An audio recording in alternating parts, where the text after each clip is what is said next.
नहीं कहती है,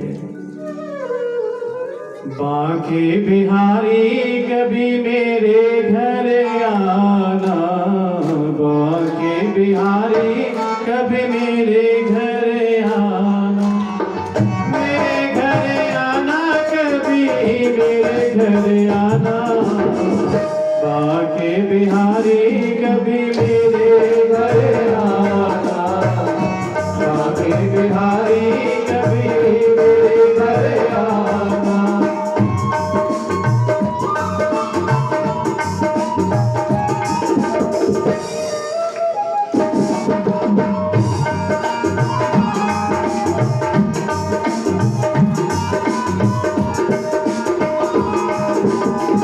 बोली विदुरानी में तो हुई रे बावरिया, बोली विदुरानी में तो हुई रे बावरिया, आज हमारे घर आएंगे सवरिया, आज हमारे घर आएंगे सवरिया, देख के मुझको कहेगा जमाना, बांके बिहारी कभी मेरे घर आना, बांके बिहारी कभी मेरे घर आना।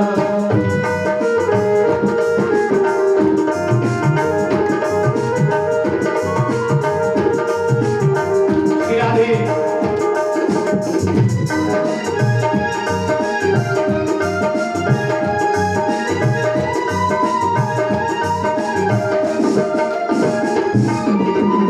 कुटिया में मेरी रंग बरसेगा, रंग बरसेगा, आएंगे कन्हैया मेरा घर महकेगा, आएंगे कन्हैया मेरा घर महकेगा, आएंगे कन्हैया मेरा घर महकेगा,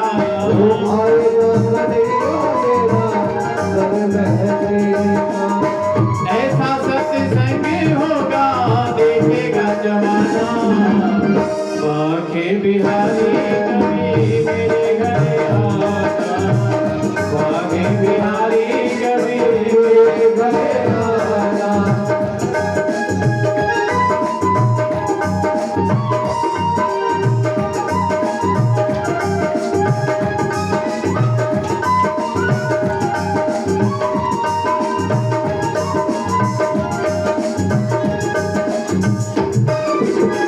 मुझ निर्गुण में गुण नहीं ऐसा,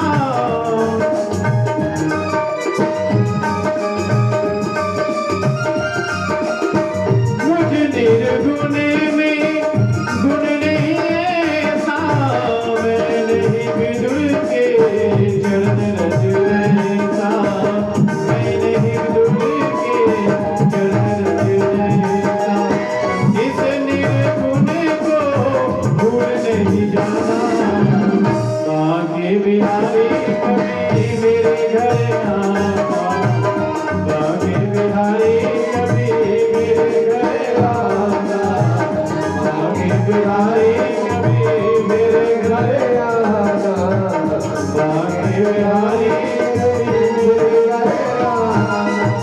और महाराज विदुरानी आंखों में अश्रु लिए बिहारी जी को याद कर रही है, स्नान कर रही है, और इतने में हमारे बिहारी जी ने आकर जैसे ही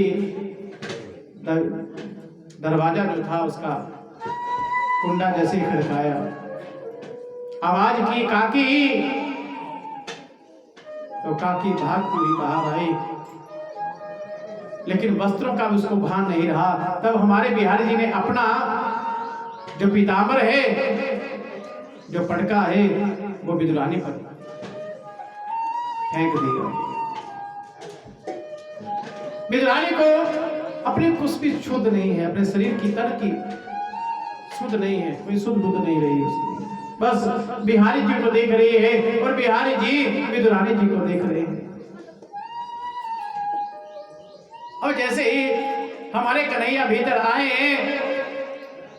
तो चारपाई सीधी पड़ी है, लेकिन विदुरानी ने क्योंकि शुद्ध बुद्ध नहीं है, काम नहीं करे, उसकी बुद्धि काम नहीं करी है क्योंकि कन्हैया जी के बस में है। तो चारपाई को उल्टी कर दिया और कहा कन्हैया बैठ जाओ, और हमारे बिहारी जी बैठ गए।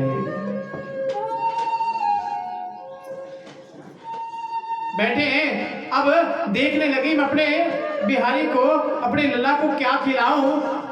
तो केले ले आई और केले को जैसे उसका छिलका उतारती है तो गूदा नीचे फेंक देती है और छिलका आगे कर देती है, और बिहारी जी उस छिलके को खाते जा रहे हैं।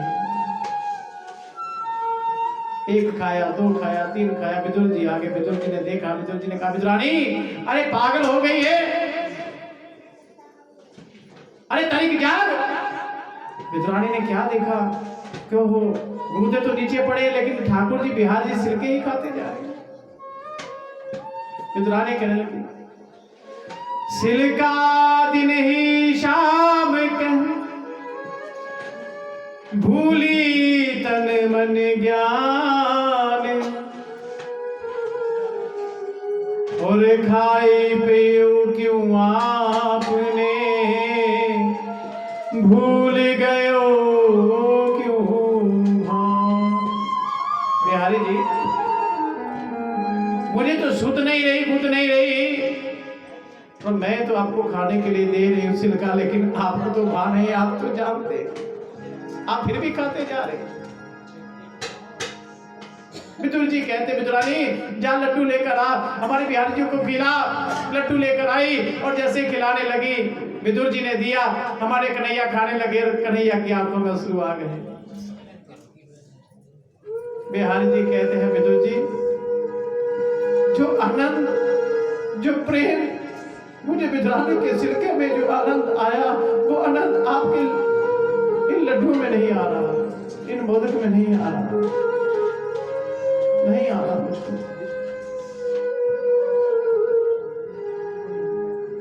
विदुर जी बहुत रोए हैं मैत्रेयी जी की बात को सुन, बहुत रोए।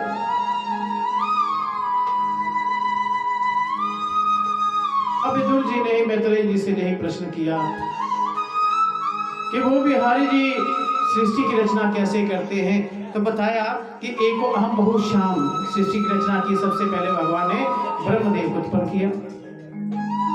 ब्रह्मदेव जी सृष्टि की रचना करने लगे तो सबसे पहले सनकादिक ऋषियों की रचना की, सनक, सनंदन, सनातन और सनत कुमार। और जब इन चारों को पैदा किया तो कहा भैया सृष्टि की रचना करो। कहे नहीं महाराज हम सृष्टि की रचना नहीं करेंगे, अब तो तब करेंगे। अच्छा, इनकार कर दिया। अभी पैदा हुए हैं और क्या कहते तब करेंगे। हमारी माताएं देखो, बच्चे छोटे छोटे हैं, कोई नहीं कहता मंदिर जाओ जी, नहीं जी, छोटे छोटे होते ना कहते खेलने कूदने दो, अब तक खेलने कूदने की हमारे खेलने कूदने। थोड़ा सा और बड़ा होता है, कहा भी तो मंदिर भेज दो, कहा नहीं स्कूल ही इनका मंदिर है भैया, स्कूल जाने दो, बहुत दौड़ते हैं, भजन में नहीं। बड़े हो जाते हैं, कॉलेज हो गए, महाराज जी कहना नहीं मनता, क्या सिटी से मंदिर पे हो नहीं जानता ही नहीं महाराज। विवाह हो गया, फिर उनके बच्चे हो गए और करते करते बुढ़ापा आ गया। तो कहीं तो कहते ना जवानी जी की तप करना जी, बुढ़ापे जे करांगे, बुढ़ापे जे करांगे। बुढ़ापे में काहे का तप होगा पता है? खांसी का। हाय गोडे दुख दिया जी, तप दे ही होना। फिर हूं बैठा नहीं जाता, मंदिर नहीं जाया जाता, कोठे नहीं चढ़िया जाता, सूरज को सुहा देखना, सूरज भगवान के भी हम दर्शन नहीं कर सकते असि। बुढ़ापे में तो इसी चीज का ही तप होना है महाराज, क्योंकि तप करने का जो समय था वो हमने निकाल दिया। सनकादिक ऋषि ने कहा ब्रह्मा जी को क्रोध आ गया, ब्रह्मा जी के क्रोध से रुद्र प्रकट हो गए। रुद्र से कहा सृष्टि की रचना करो, भूत प्रेत पिशाच डाकनी साकनी सब पैदा कर दिए। ब्रह्मा जी ने कहा महाराज जाओ कैलाश पर जाकर तप करो, सृष्टि की रचना आपकी काम नहीं है। तब 9 ऋषियों को पैदा किया, उत्पन्न किया। ब्रह्मा जी ने आंखों से अत्रि ऋषि को, कानों से क्रतु को, भ्रुकुटी से भृगु को, मुख से अंगीरा को, मन से मरीचि को, छाया से कर्दम को, प्राण से वशिष्ठ को, अंगुष्ठ से दक्ष को, गो से नारद जी को, पुले और पुलस्ते उदान बाजू और बयान बाजू से, और इनको कहा सृष्टि की रचना करो।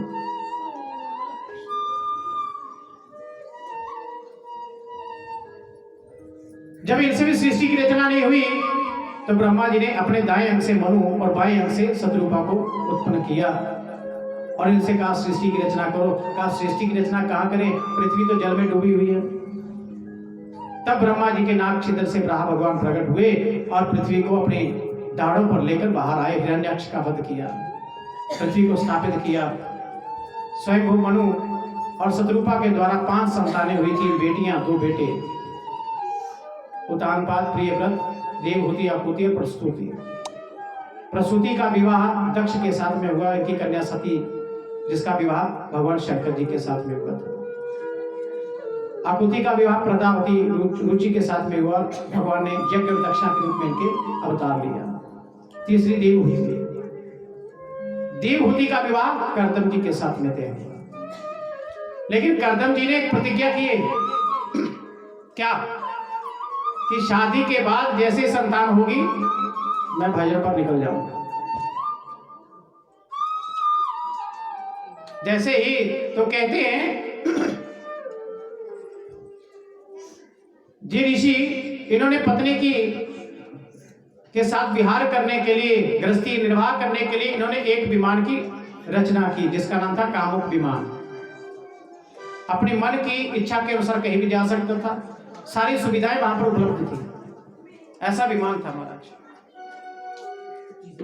जैसे बताते ना रामायण में तुलसीदास जी महाराज ने कहा कि भगवान पुष्कर विमान पर विराजमान होकर आए थे अयोध्या में। तो आज के कई वामपंथी ऐसे लोग हैं जो संदेह करते हैं कि नहीं ये मनगढ़ंत घटना है, ऐसा तो कभी हुआ ही नहीं है, कभी हुआ ही नहीं महाराज।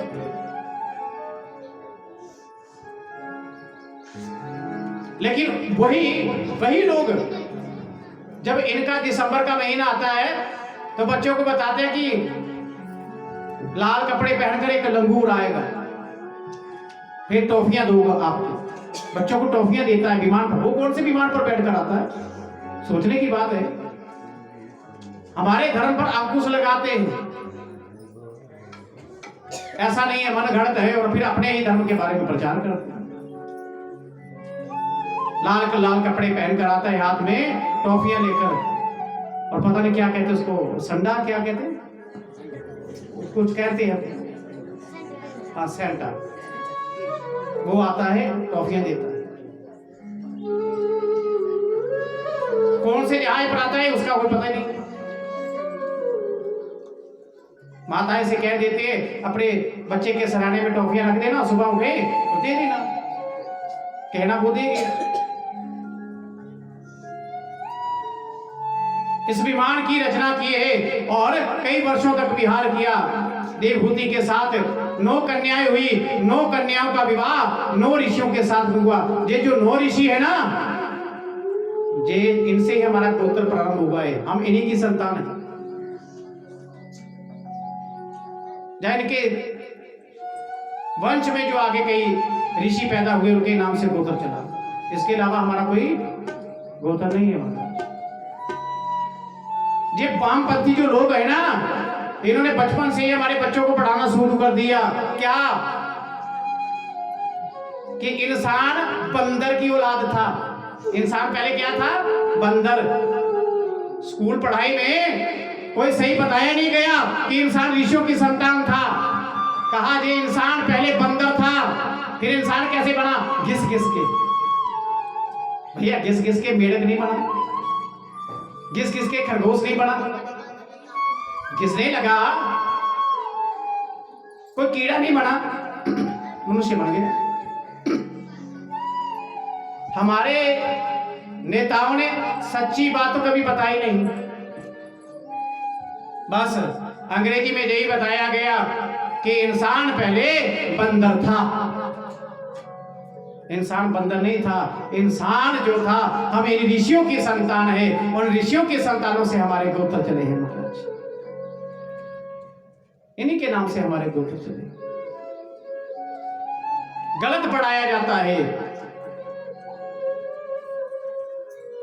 ग से गणेश नहीं बनाया गया, ग से हमेशा गधा बताया गया। ग मीन गधा। कभी किसी ने कहा क्योंकि गणेश तो बुद्धि के देवता है, कभी किसी ने कहा ग से गणेश होता है। स्कूलों में क्या पढ़ाया जाता है? ग से गधा। बच्चे वही पढ़ते हैं, ग से गधा। गणेश कोई नहीं कहते। पढ़ाने का एक तरीका है। क से कबूतर, कृष्ण नहीं कहा किसी ने। क से कबूतर, ख से खरगोश, बंदर, जानवर इत्यादि बना दिए बंदरों को। बस भगवान का कहीं नाम ही नहीं है।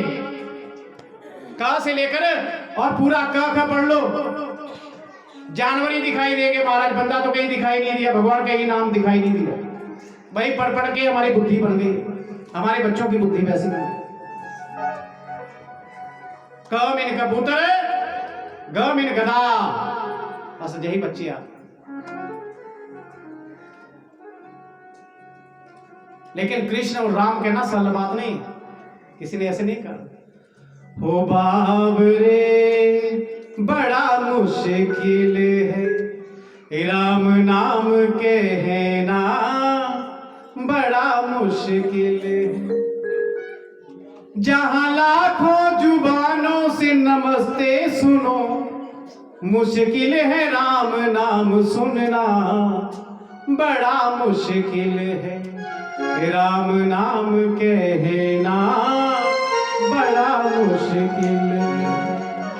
नमस्ते का जवाब आपको 1000 व्यक्ति दे देगा, जिससे बोलो गुड मॉर्निंग का जवाब मिल जाएगा, गुड आफ्टर का जवाब मिल जाएगा। लेकिन राम कृष्ण किसी से कह दिए ना, तो जिनको पाप भारी है ना, वो तो ऐसे ही आपकी मुख की तरह देखेंगे मानो उनको सांप डस गया हो।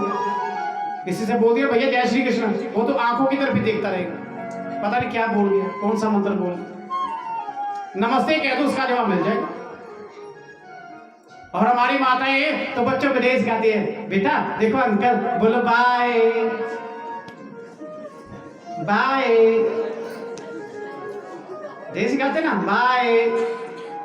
और शास्त्र कहता है बाय का फिर इसका एक ही प्रायपरची शब्द है, क्या है? हाय। ऐसी बाय बाय करवाई, वो बाई हमारी माता के घुटनों में बैठ गई। अब तो घुटने दर्द करते, बाई बैठ गई जी, गोडे दुख दे, मोटे दुख दे, हाथ दुख दे, बाई बह गई। और बाई का प्रायवाची शब्द जो बन गया वो हाय है ना। कोई नुकसान हो गया तो कहते ना हाय, बाई का फिर हाय होगा। लेकिन जय श्री कृष्ण जय श्री राम बच्चों को हम नहीं सिखाते, यही कमी है। आज समाज क्यों धर्म से भाग रहा है, उसका कारण यही है, क्योंकि बच्चे में वो संस्कार हम नहीं बोल पा रहे हैं जो बोलने चाहिए। बच्चों से कहो बेटा स्कूल में जाओ, कहीं भी जाओ, जय श्री कृष्ण बोलो। मैडम कहती है गुड मॉर्निंग, नहीं मैडम जी जय श्री कृष्ण का जवाब जय श्री कृष्ण देना पड़ेगा। गुड मॉर्निंग से ना आपका कल्याण है ना मेरे बच्चों का कल्याण होगा। जय श्री कृष्ण में क्या छुपा है महाराज, क्या गलती है कि मैडम उसको सुबह सिखाना चाहती है गुड मॉर्निंग बोल। गुड मॉर्निंग का क्या मतलब है? सुबह की नमस्ते। तो जय श्री कृष्ण तो हर समय बोल सकती है। अच्छा गुड मॉर्निंग को आप शाम को बोल देना, मैडम बोलेगी अकल नहीं है तुझको, शाम का गुड आफ्टरनून, गुड आफ्टरनून होता है, गुड मॉर्निंग नहीं होता। लेकिन जय श्री कृष्ण आप सुबह बोलो, दोपहर को बोलो, शाम को बोलो, रात को बोलो, नया है। क्या है? नया है। राम राम नया है। गुड आफ्टरनून को आप सुबह नहीं बोल सकते, बोल सकते हो? गुड नाइट को सुबह बोल सकते हो? वो आगे ना भेदभाव वाली बात। लेकिन जय श्री कृष्ण जय श्री राम ये नया है, जय बम बम भोले, जय शिव शंकर ये नया है। बच्चों को ये संस्कार दो, बहुत जरूरी है। कलयुग को ज्यादा देर तक हम भगा तो नहीं सकते, लेकिन कुछ समय के लिए रोक तो सकते हैं। सनातन बचेगा कैसे, ये बड़ी जरूरत है आज समाज की। बच्चों को अच्छे संस्कार दो मेरी माता। बोले वृंदावन बिहारी लाल की। 9 ऋषियों का विवाह 9 कन्याओं के साथ में हुआ और फिर कर्दम जी कहते हैं कि अब मैं चला। देवहूति कहती प्रभु मैं अकेली क्या करूंगी। कहा चिंता मत करो, भगवान आने वाले हैं। कपिल भगवान के रूप में भगवान ने अवतार लिया है। बोली कपिल भगवान की।